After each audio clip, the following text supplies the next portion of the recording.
How to cast on without a slip knot. Hello, I'm Kristen. Welcome back to Studio Knit. Let's jump right into it. We begin with our yarn. So the yarn tail, the end is on the left and the ball side is on the right.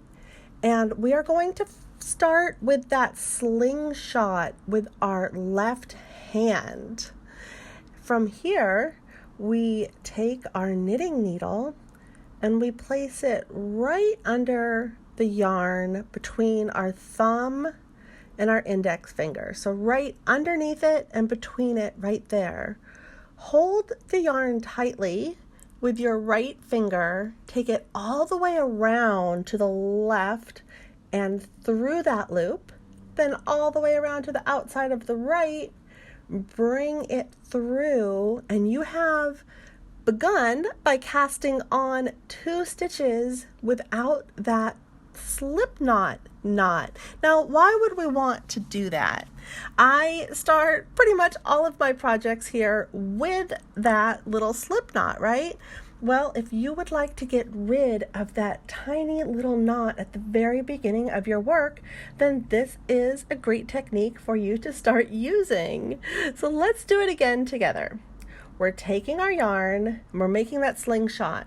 So hold it down between those last 2 fingers right there, sort of like bring your thumb underneath it.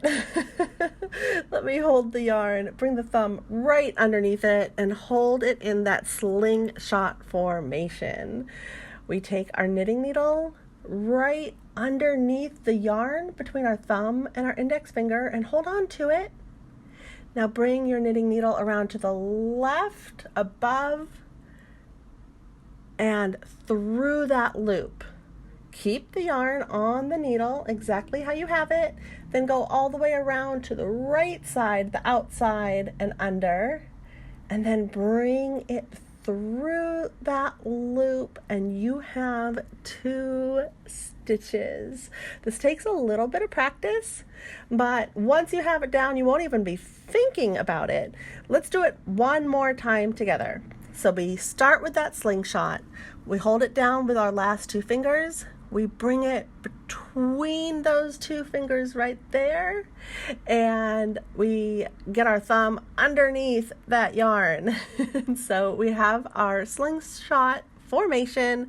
We take our knitting needle right underneath the yarn, right here between the thumb and our index finger. We hold it lightly. And now you know what to do. We go around to the left and through. And then we're going to go around to the right, pick up that yarn and come through the loop. Let go of the yarn and you begin by casting on 2 stitches. And then you just continue casting on in the long tail cast on as you normally would. So I hope this technique has been helpful to you. Please make sure to check out my other knitting technique videos, as well as subscribe to my channel, Studio Knit. Thank you so much for watching, and I will see you here next time, guys. Bye!